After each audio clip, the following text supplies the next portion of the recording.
Lawmakers hit Presidential Communications Secretary Martin Andanar after calling temperamental brats the critics of the Supreme Court's decision allowing a hero's burial for the late dictator Ferdinand Marcos. According to Bayan Muna Party List Representative Nery Colmenares, who also became a victim of torture and abuse during martial law, giving Marcos a hero's burial would belittle the suffering of martial law victims. Here's Sweden Velado for this report. Communications Secretary Martin Andanar's article entitled "An Appropriate Burial" on his Brew Point column written on November 14 earned negative reactions from some lawmakers after describing those opposing the Supreme Court's decision granting a hero's burial for former President Ferdinand Marcos as temperamental brats. This is a very emotional issue, but they're not brats actually. A lot of protesters coming from the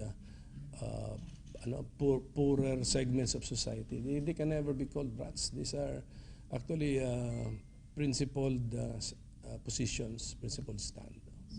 So Martin Andanar should review his history. On November 8, the Supreme Court gave the go signal to bury the late dictator in libingan ng mga bayani by a vote of 9-5. The decision states there is no grave abuse of discretion on the part of President Rodrigo Duterte, who ordered the hero's burial for Marcos.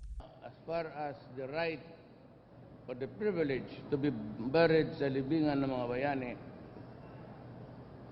I simply follow the law. Wala tayong magawa dyan. The law itself says that,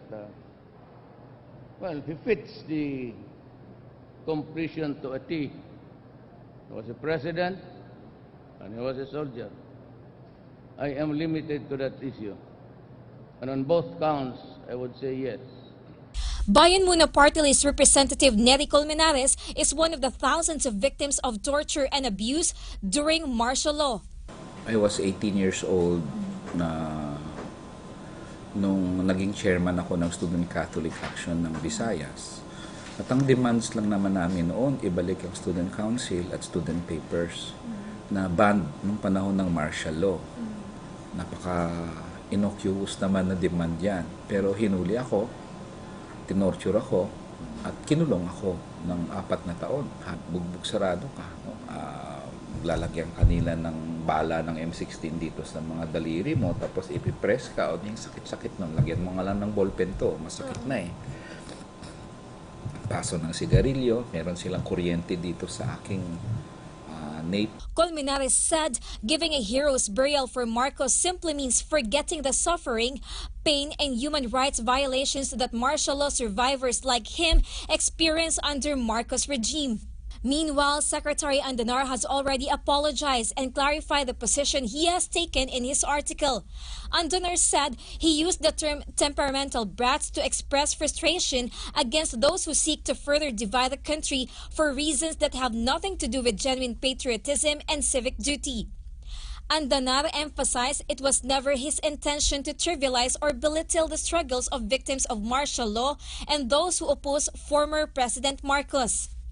The Communications Secretary hopes that while we have different stand and opinions on various issues, may we remain united in our desire for a safer and more peaceful Philippines.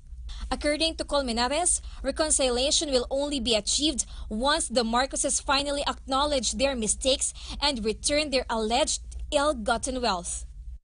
Sino ba naman akong hindi tatanggap ng isang sincere na apology? Hindi magkaroon ng reconciliation. Kung una, walang acknowledgement doon sa nangyaring human rights violations at plunder ng panahon ng martial law. Pangalawa, justice naman at accountability. Solid naman yung nakaw na yaman na nawala sa taong bayan. For the PTV News, Sweden Velado.